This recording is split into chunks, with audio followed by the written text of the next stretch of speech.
नमस्कार, स्वागत है साहित्यिक झरोखा चैनल पर। आज हम करेंगे नाटक की पाश्चात्य अवधारणा।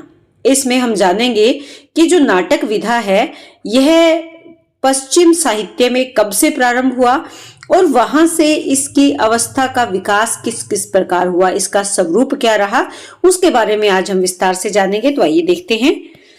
देखिए, यहाँ पर सबसे पहले बात करें पश्चिमी रंगमंच की उत्पत्ति या पश्चिमी नाटक की उत्पत्ति कैसे हुई। देखिए, रंगमंच यानी नाटक एक सामाजिक कला है जो प्रकृति के चक्रों, जन्म से मृत्यु तक की प्रगति और हमारे व्यवहार को बाध्य करने वाली शक्तियों की खोज पर आधारित है, यानी हमारे व्यवहार को बांधती है। देखिए, नाटक क्या है? जीवन दर्शन ही तो है। जैसे हमारा जीवन चक्र चलता है उसी प्रकार नाटक में भी तो हम वही चीजें देखते हैं। तो ये क्या है? एक सामाजिक कला है। दस्तावेजी साक्ष्यों के अभाव में यह निर्धारित करना असंभव है, यानी हमारे पास ऐसा कुछ लिखित रूप में नहीं है कि नाटक का आरंभ या रंगमंच की शुरुआत कैसे हुई। हालांकि आमतौर पर यह माना जाता है कि इसका विकास धार्मिक अनुष्ठान से हुआ, यानी धर्म को आधार बनाकर इस प्रक्रिया को प्रारंभ किया गया। लेकिन यह तय करना काफी मुश्किल है कि किस बिंदु पर अनुष्ठान रंगमंच बन गया, यानी जो क्रियाक्रम किए गए, धर्म में जो अनुष्ठान किए गए वो रंगमंच पर कैसे आए, ये तय करना काफी मुश्किल है। हालांकि प्रागैतिहासिक काल में रंगमंच की प्रकृति के बारे में महत्वपूर्ण सुराग आज दुनिया भर के सामने मौजूद नाटक और अनुष्ठानों में मिल जाते हैं, यानी कहीं न कहीं ये सुराग हमें मिलते हैं कि धर्म में नाटक का आगमन कैसे हुआ। सबसे पहले देखें प्रकृति पूजा।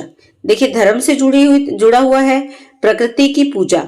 रंगमंच की उत्पत्ति के बारे में सबसे व्यापक रूप में प्रचलित सिद्धांत यह है कि इसका विकास अभिनय के लिए बनाए गए अनुष्ठानों से हुआ, यानी जो नाटक करने के लिए या अभिनय किसके लिए पूजा करने का जो अभिनय कर रहे थे उन अनुष्ठानों से हुआ। प्राकृतिक घटनाओं को प्रतीकात्मक रूप से प्रस्तुत किया जाता है। इसका सबसे पहला ज्ञात प्रमाण गुफा चित्रों और उत्कीर्ण वर्णन में है। इन अनुष्ठानों के हिस्से के रूप में प्राकृतिक तत्वों को व्यक्तित्व दिया गया, जिसने बदले में आत्माओं और देवताओं के रूप में अमूर्त किया गया। मुखौटे पहनकर और कुछ खास पैटर्न में घूमकर व्यक्ति इन देवताओं का प्रतिरूपण कर सकते थे।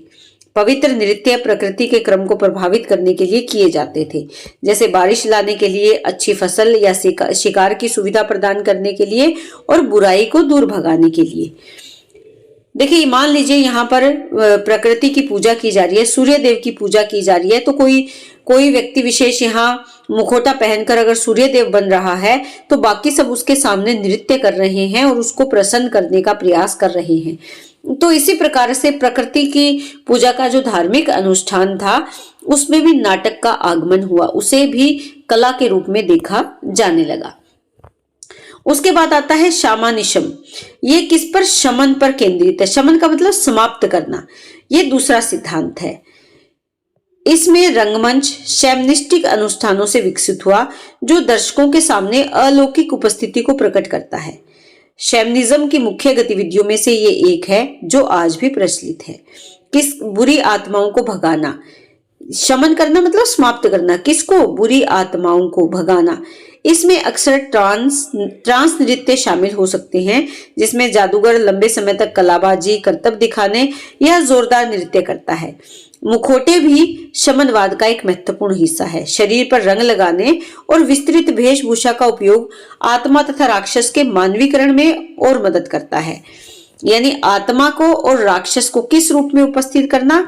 मानव के रूप में हमारे सामने ले आना। और वो किसके माध्यम से किया जाएगा? शरीर पर रंग लगाकर, वेशभूषा बदलकर। शामनवाद उन विशेष कौशलों पर जोर देता है जिन्हें अभिनेताओं ने पारंपरिक रूप से विकसित किया है और जो उन्हें बाकी समाज से अलग करता है।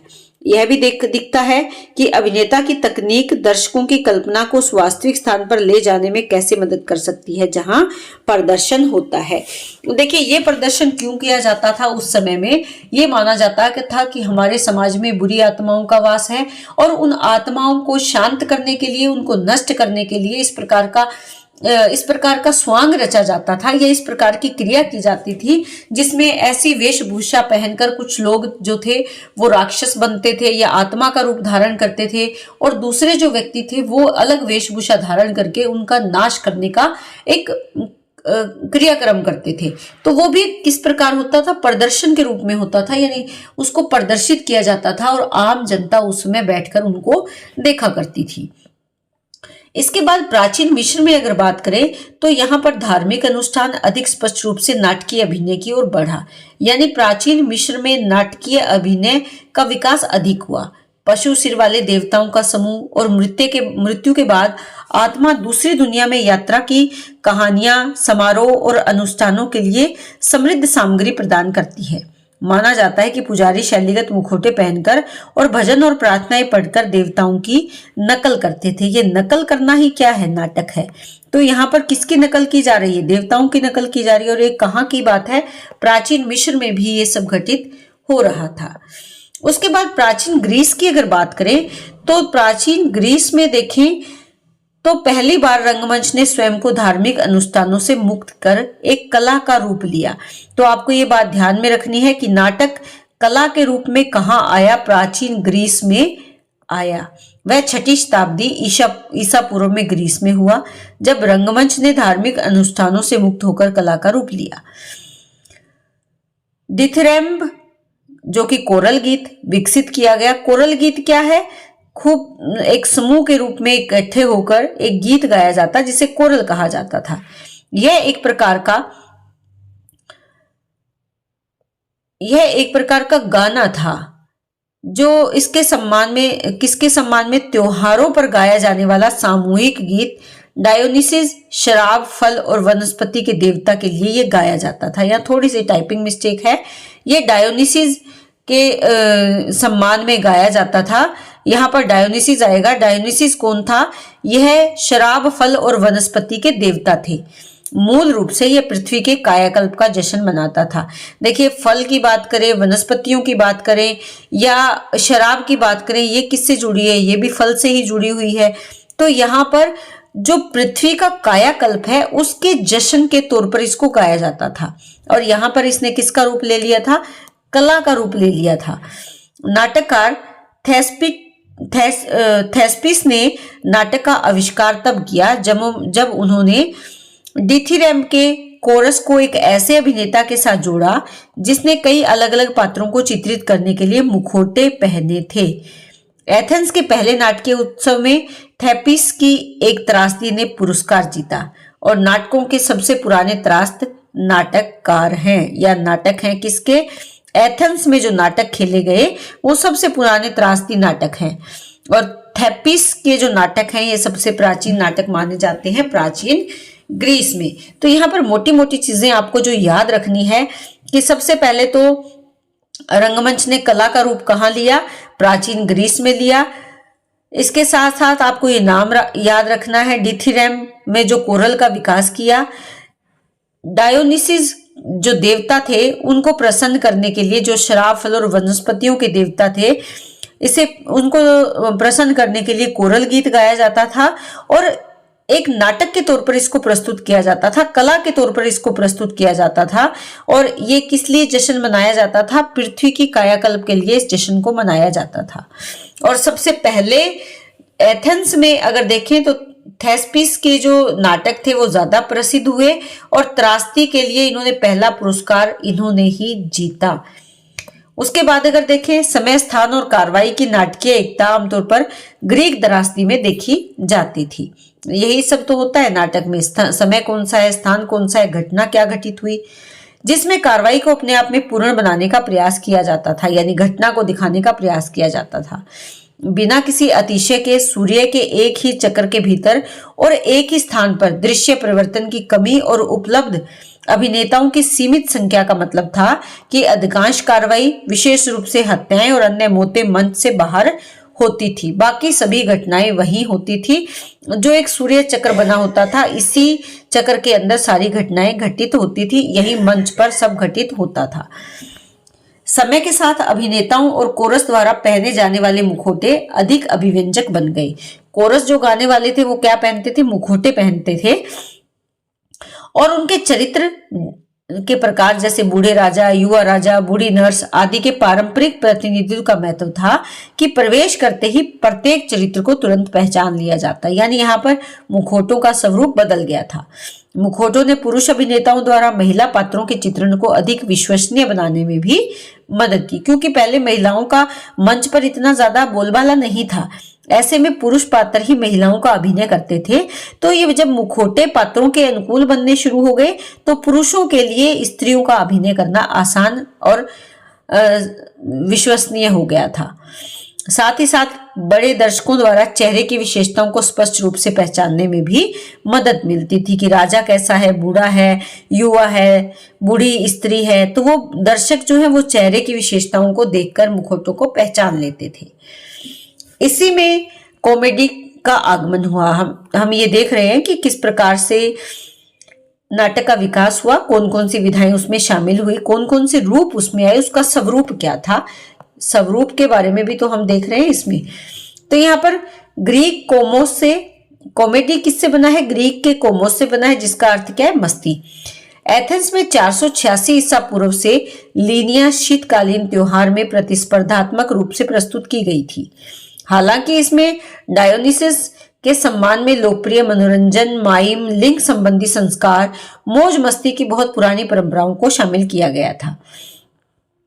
प्राचीन सेमनिस्टिक समारोह, सेमनिस्टिक जो हम पहले कर चुके हैं इसके बारे में, वो क्या था, शामानिज्म ये या शमन पर आधारित, वो क्या है, सेमनिस्टिक भी एक ही बात है। समारोह ने भी इसके विकास को प्रभावित किया है। पुरानी कॉमेडी जिसके मुख्य प्रतिपादक कौन है, एरिस्टोफेंस थे। यानी पुरानी कॉमेडी के प्रतिपादक या प्रवर्तक कौन है, एरिस्टोफेंस। ये अत्यधिक व्यंग्यपूर्ण थी। इसकी विशेषता थी कि बेतहाशा कल्पनाशील सामग्री जो एक विचित्र, अश्लील और मजाकिया लहजे के साथ मिश्रित थी, जो अभी भी महान गीतात्मक सुंदरता की कविता को समायोजित कर सकती थी। नाटकों की अश्लीलता पर अभिनेताओं के द्वारा जोर दिया गया। वेशभूषा जिसमें गद्देदार पेट, बड़े लिंग के साथ जर्किन शामिल थे, त्रासदी की तरह मुखौटे पहने जाते थे, हालांकि उन्हें हास्य प्रभाव के लिए अतिरंजित किया जाता है। 406 ईसा पूर्व में यूरिपिडीज की मृत्यु और 404 ईसा पूर्व में एथेंस की हार के बाद त्रासदी के पतन के साथ कॉमेडी की लोकप्रियता में भी वृद्धि हुई। यानी कॉमेडी की लोकप्रियता कब शुरू हुई, 404 ईसा पूर्व में। देखिए यहाँ पर जो ईसा पूर्व है ये घटते क्रम में है, तो आप यहाँ कंफ्यूज नहीं हो कि पहले 406 की बात की जा रही है फिर 404 की बात की जा रही है। ये ईसा पूर्व है और ईसा पूर्व कैसे चलता है, घटते क्रम में चलता है, ये आप ध्यान में रखें। यानी यहाँ पर कॉमेडी का भी विकास हुआ। कॉमेडी जो पुरानी कॉमेडी थी उसके प्रतिपादक कर्ता कौन थे, एरिस्टोफेंस थे। कॉमेडी का मतलब मस्ती था और मस्ती में यहाँ संदेश नहीं है, केवल मनोरंजन है। उसकी विशेषताएं हमने यहाँ पर देखी कि विचित्र वेशभूषा है, अश्लीलता है, मजाकियापन है उसमें, और यहाँ जो नाटक करने वाले थे उनकी वेशभूषा विचित्र होती है, गद्देदार पेट पहनते हैं, बड़ा लिंग का चित्रण करते हैं।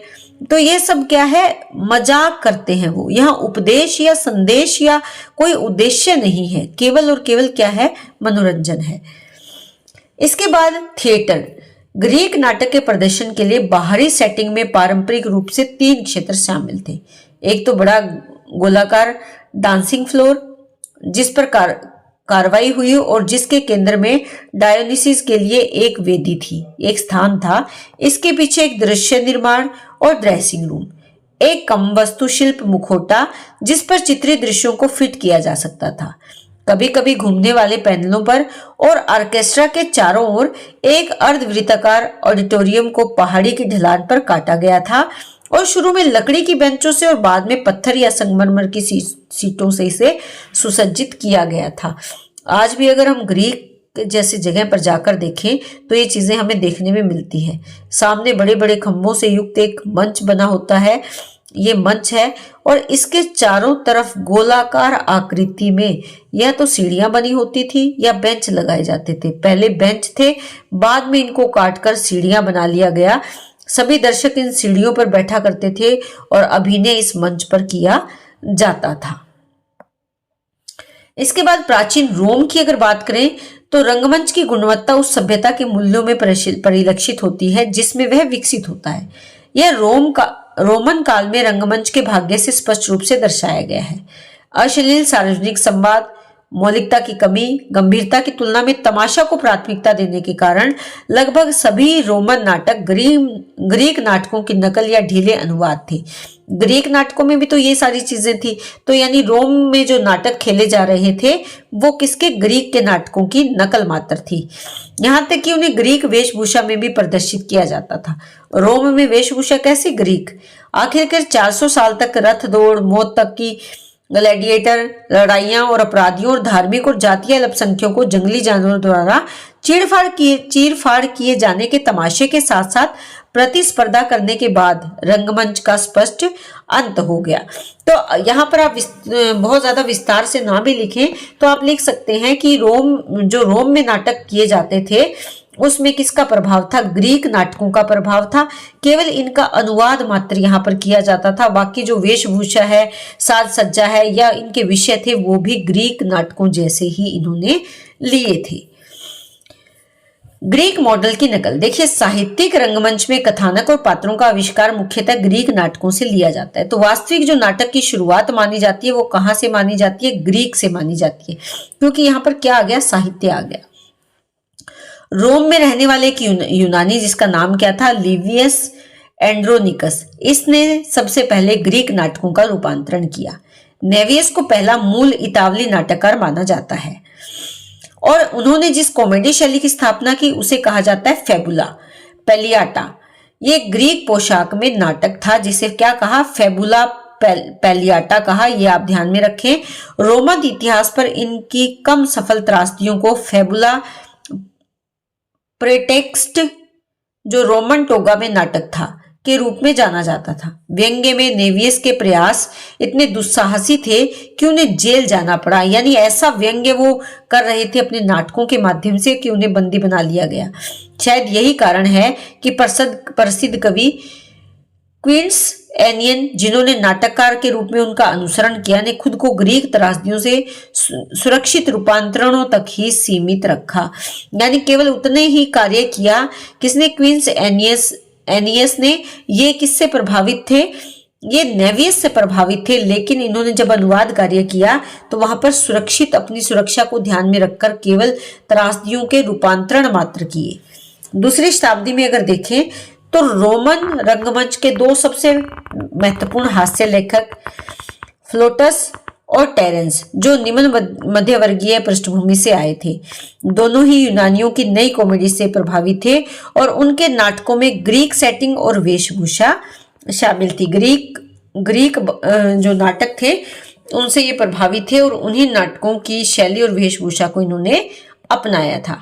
यहाँ पर जो प्लॉट्स हैं, प्लॉट्स जिसके पास साहित्यिक दिखावा कम था लेकिन बुद्धि और शब्दों के खेल की गहरी समझ थी।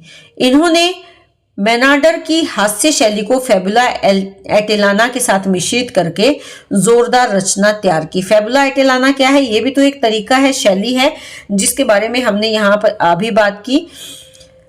पेलियाटा या फेबुला जो इन्होंने किसने तैयार की थी? नेवियस ने। नेवियस कौन है? ये पहले इतावली नाटककार हैं। दूसरे जो थे टेरेंस, जिन्होंने मेनेंडर की शैली का बारीकी से पालन किया, अधिक समझदार दर्शकों को लक्षित किया। यानी साथ ही उन्होंने किसको लक्षित किया? समझदार दर्शकों को अपनी ओर लक्षित किया। उनकी कॉमेडी उनकी शालीनता और नाजुकता के लिए काफी प्रसिद्ध है और उन्होंने उस तमाशे से परहेज किया जो प्लॉट्स को आकर्षित करता था, क्योंकि प्लॉट्स ग्रीक से प्रभावित थे और ग्रीक में क्या चल रहा था? वही हास्य व्यंग्यात्मक तरीका ही चल रहा था। लेकिन यहाँ पर जो नई शैली आई उसको किसने अपनाया? टेरेंस ने अपनाया और उन्होंने अपनी शैली के कारण ही समझदार दर्शकों को भी अपनी ओर आकर्षित किया। ये कब तक की अवस्था है? ये नाटक की प्रारंभिक अवस्था है, जब नाटक प्रारंभ हो रहे थे। अगर मध्यकालीन रंगमंच की बात करें तो मध्ययुगीन रंगमंच ईसाई धर्म की अभिव्यक्ति के रूप में उत्पन्न हुआ। शास्त्रीय और प्रारंभिक पुनर्जागरण काल के बीच रंगमंच को सबसे पतले धागे द्वारा जीवित रखा गया। लोकप्रिय मनोरंजनकर्ता जो पूरे यूरोप में अकेले या छोटे समूह में घूमने के लिए फैल गए थे, इन्होंने ही इसको जीवित रखा। क्योंकि देखिए, पहले जो चीजें चल रही थी और बाद में जो समाज में बदलाव आ रहा था, उस मध्य की कड़ी में अगर नाटक विधा को जीवित रखना था तो किसी न किसी को तो प्रयास करना ही था। और वो प्रयास किसने किया? लोकप्रिय मनोरंजनकर्ताओं ने किया, जो कि अकेले या छोटे छोटे समूह में थे और पूरे यूरोप में फैले हुए थे। ये माइम, कलाबाज, नर्तक, पशु प्रशिक्षक यानी जैसे तोते को सिखाना, शेर को सिखाना यानी पशुओं को प्रशिक्षित करना, बाजीगर, पहलवान, मिन्स्ट्रेल और कहानीकार थे, जिन्होंने आज भी रंगमंच में जीवित रहने वाले महत्वपूर्ण कौशल को संरक्षित किया था। वे रंगमंच में एक द्वंद्व भी लेकर आए जो आज भी मौजूद है। लोकप्रिय रंगमंच और साहित्यिक रंगमंच एक दूसरे को पोषित करते हुए एक साथ विकसित हुए। लोकप्रिय कौन सा है? जो साहित्य से अलग है, सामान्य जनता जिसको देखती है। साहित्य कौन है? जहाँ नाटकों का मुख्य उद्देश्य होता है। उद्देश्य का मतलब समाज को शिक्षित करना या समाज को चेताना, जागृत करना। लोकप्रिय रंगमंच कौन सा है? जहां पर लोगों का मनोरंजन होता है। इस काल में लोक नाटक, धार्मिक नाटक, रहस्य नाटक, नैतिकता पर आधारित नाटक ज्यादा प्रसिद्धि प्राप्त हुए, क्योंकि यहाँ पर क्या है? साहित्य आ गया है। इसके साथ साथ ईसाई धर्म की अभिव्यक्ति भी यहाँ पर हो रही है, जिसके परिणाम स्वरूप नाटक का विकास हुआ।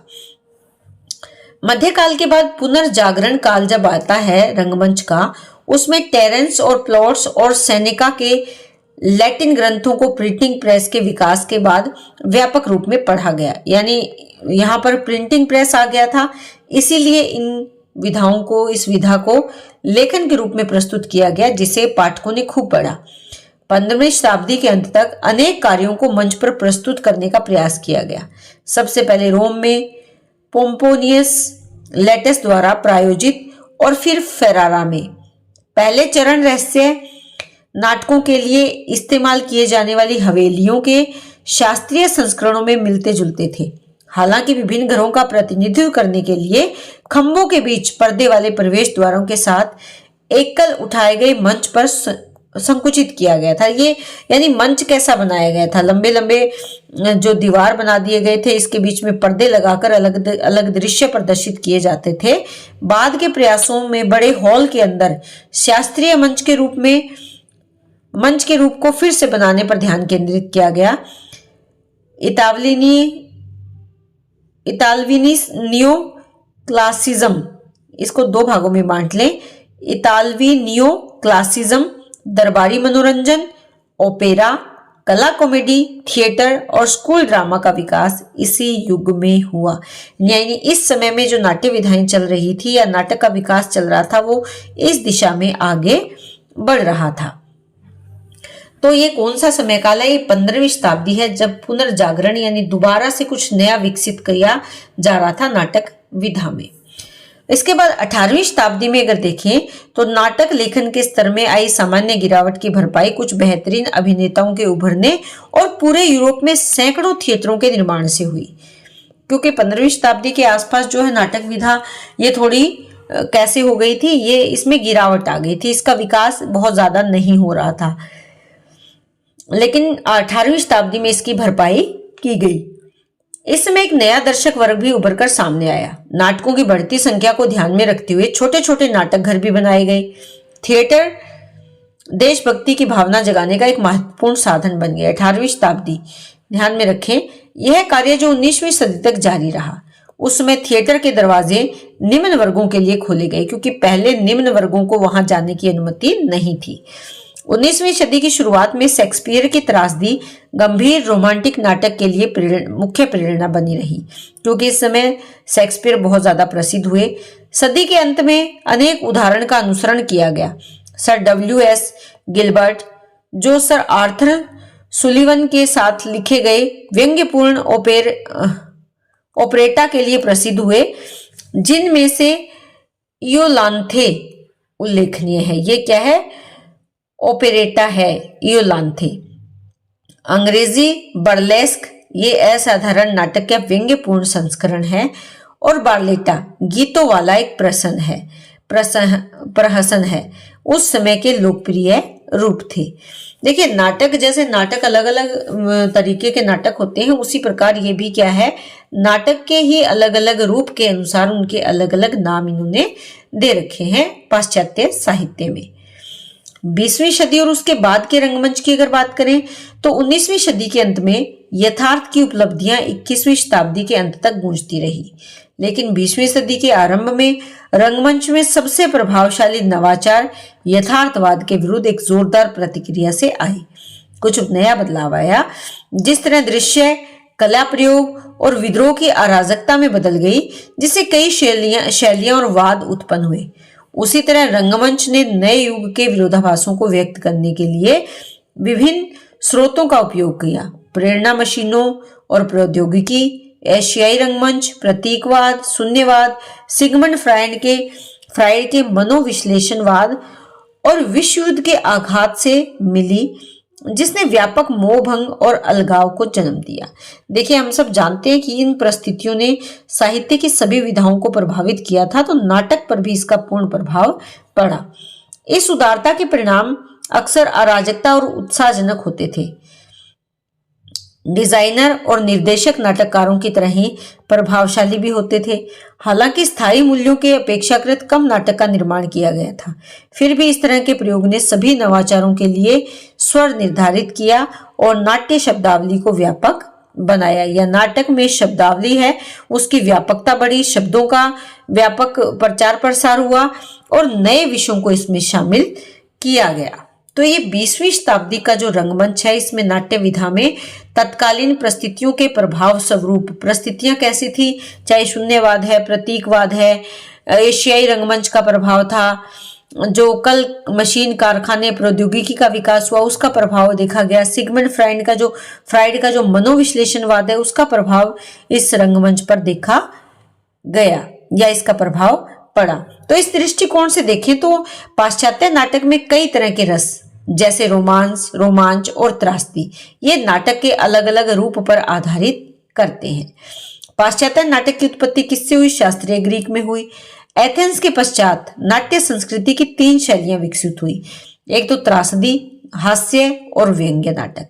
ये 3 तरीके थे जो पाश्चात्य नाट्य साहित्य में इनका इस्तेमाल किया जा रहा था बहुतायत में। तो ये प्रश्न आज यहीं तक। आगे के जो आपने प्रश्न मुझे बताए हैं, मैं कोशिश करूंगी जल्द से जल्द उन पर वीडियो बनाने की। देखिए, यहाँ पर आपको इतना ज्यादा कंफ्यूज होने की जरूरत नहीं है, क्योंकि कई एक शब्दावली और शैली जो है इसमें जो प्रयोग की गई है वो थोड़ी सी मुश्किल है, लेकिन जिन शब्दों को हम बदल नहीं सकते उनको हम यथावत प्रयोग कर सकते हैं या अपने हिसाब से उस पूरी लाइन को थोड़ा आसान कर सकते हैं। तो उम्मीद करती हूँ कि आपको ये प्रश्न अच्छे से समझ में आएगा। आप इसे शताब्दियों के अनुसार, जैसे प्रारंभिक अवस्था, फिर जो मध्यकालीन अवस्था है, उसके बाद जब दोबारा से पुनर्जागरण काल है, 20वीं शताब्दी है, उसमें जो परिस्थितियां थी उनके अनुसार नाट्य साहित्य में भी बदलाव आ रहा था। तो उस दृष्टिकोण से आप इसे थोड़ा सा समझ के याद करेंगे तो आसानी से हो जाएगा। बहुत बहुत धन्यवाद। इसी तरह चैनल से जुड़े रहें। कमेंट करके जरूर बताएं कि आपको ये प्रश्न समझ में आया या नहीं।